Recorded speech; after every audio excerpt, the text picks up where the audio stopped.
What is up YouTube, Jamie the Kid 00 here, and I'm coming at you guys with a little bit of something different. So a bit of content I want to start bringing you guys just as upload freebies on the channel. It's a little bit of an op-ed and a news show. So today we are going to be talking about the new Master Rule update, technically the COVID update, Konami's COVID-19 policy for the return of organized play.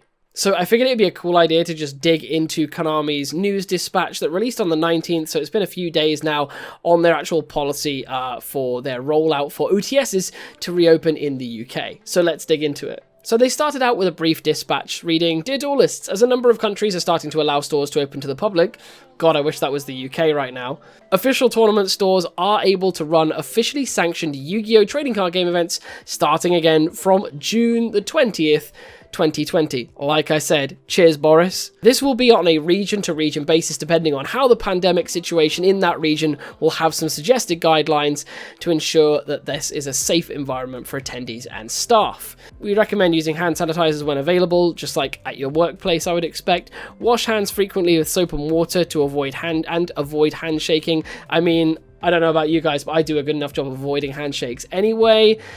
And duelists are already pretty good at not washing our hands.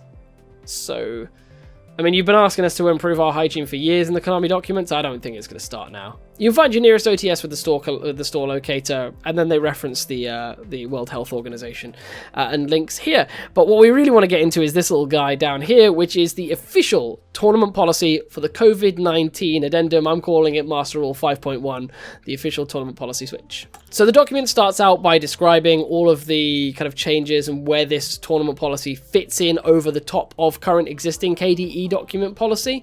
So we're going to get into the actual meat of it, which starts a little further down the screen. Everyone who attends a KDE Yu-Gi-Oh! Tournament is expected to read, understand, and adhere to all tournament policy and penalty guideline documents, which is kind of the advice they've always given for us. For a complete understanding, please also read the main document and the other documents, and if you guys are new to the game, I'd really recommend giving these guys a little read, and always refresh your memory every time there's a major update. So getting down into the contents page, there's actually quite a bit of information in this policy, which they're expecting every one of us to read, so that's going to be interesting. So we're going to start off with duelist responsibilities. A. Communication. It is your responsibility to relay accurate information. You are required to answer completely and honestly all questions relevant to maintaining an accurate game state or matters of public knowledge. It's really important. You guys aren't going to be able to pick up graveyards and check cards quite so often. So it's really, really important that you actually get in there and get your opponent confirming what the cards are at any given state. Really actually important point. You should clearly communicate your actions during gameplay and ask questions of your opponent or a tournament official if you're unsure. You're obligated to immediately notify your opponent notify your opponent and a judge if your opponent fails to follow any of these rules. So you should really call them out as and when. You must not touch any of your opponent's cards and items. I don't know about you guys, but I ask people not to touch my cards all the time. Don't work. You should request the assistance of a judge at a time when an issue arises, rather than afterwards. You may not retract moves once you have committed to them. Standard stuff. Committing to a move includes but is not limited to verbally stating or announcing an action or removing your hand from a card. That's a little bit different because I normally I tend to change things after I've verbally said it because I kind of just speak my mind. So that's going to catch me out a little bit.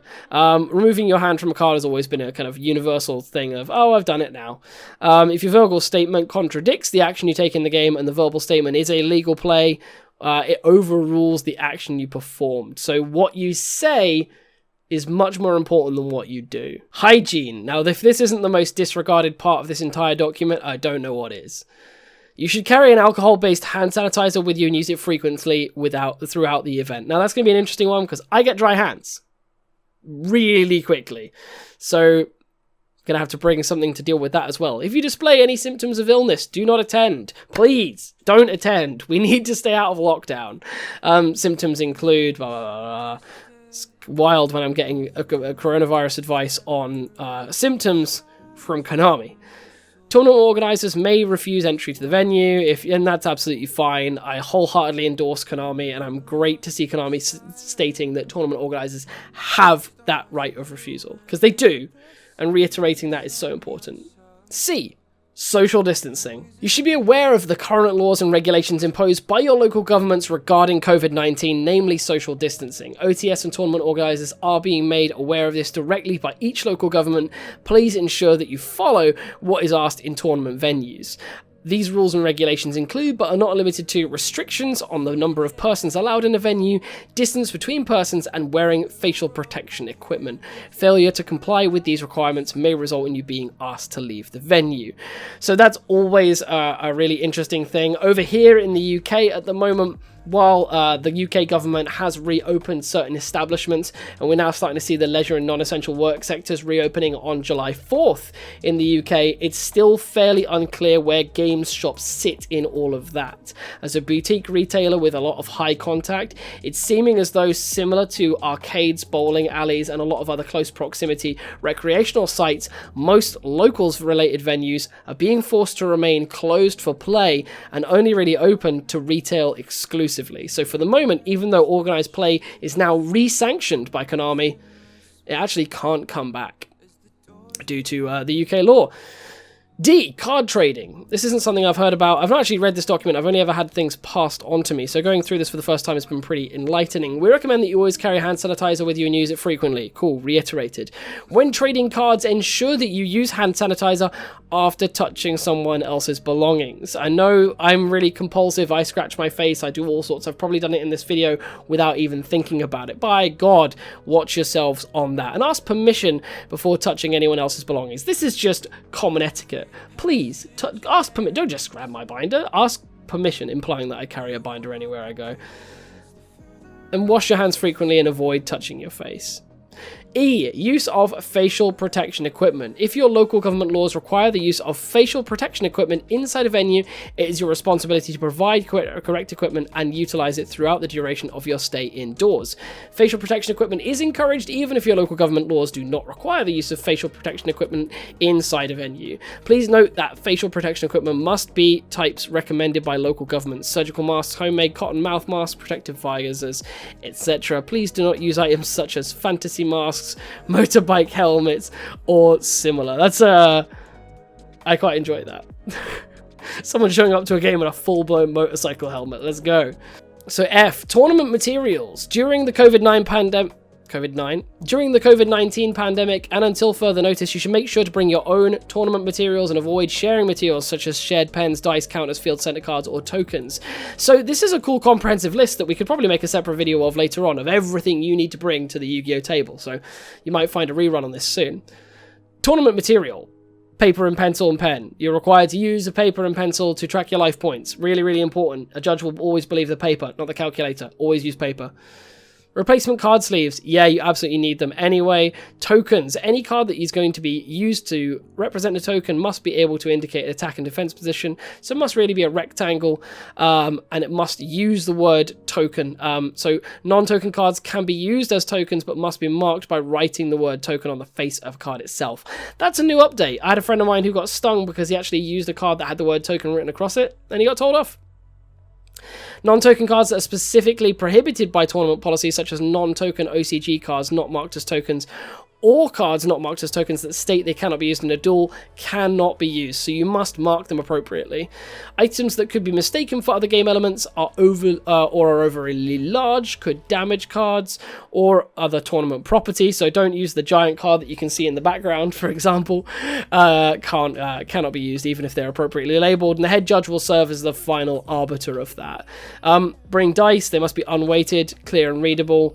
Don't use anything that's super large or super heavy that can damage cards. Counters, you need to bring that. Coins could be an interesting one, and don't use offensive ones. I know someone I know has a Donald Trump coin. Not the most ideal thing in the world. Game mats are not required, but are recommended. They must fit within appropriate space.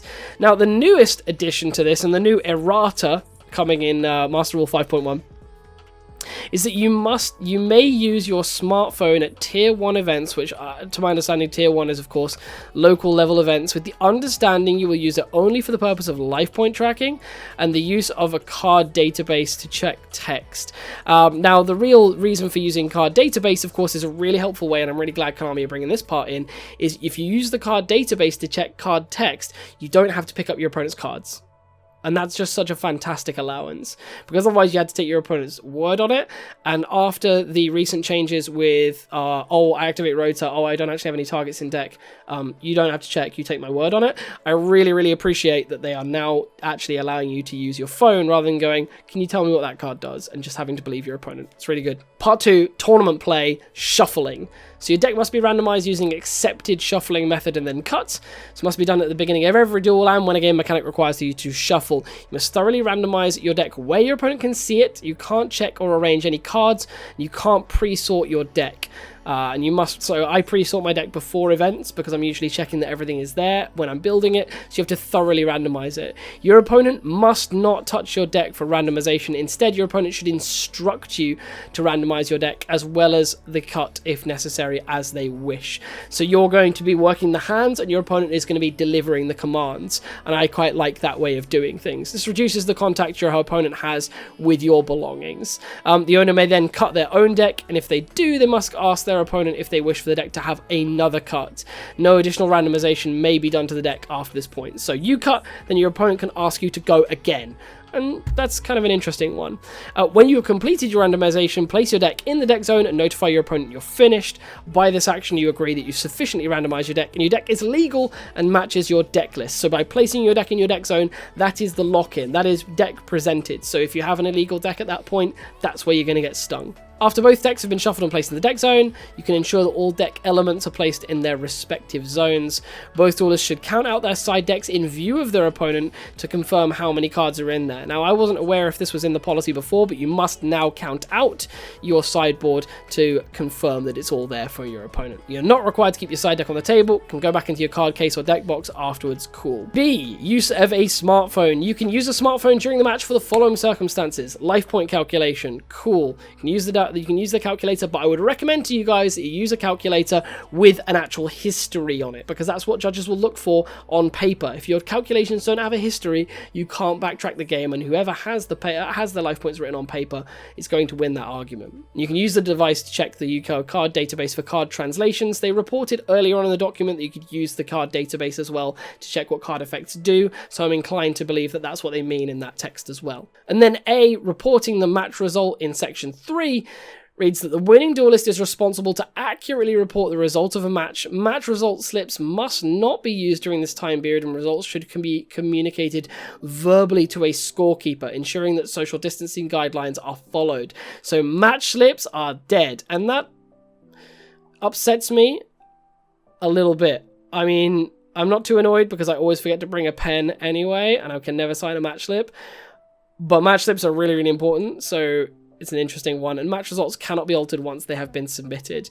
You should consult a tournament official if you're unsure of the proper procedure for reporting your match result. And that brings us to the end of the official KDE Yu-Gi-Oh! Trading Card Game Tournament Policy COVID-19 Addendum. Let me know what you've thought of this quick little walkthrough of this, like I said, playful master rule update, but the update to COVID-19, to tournament policies based on COVID-19. I hope this has made things a bit easier to digest. Hope someone reading it has made it a little bit easier to go through rather than just having to trawl through basically a legal or a ruling document. It's not something a lot of people want to do on their day off, but I hope you have all enjoyed. Let me know if you like these kind of talky and, hey, cool, this is my opinion on some of that stuff. Let me know if you enjoy this sort of thing in the comment section down below, and I will see you guys next time with some more Yu-Gi-Oh! Related content. It's me, Jamie the Kid 00. Peace out. Bye-bye.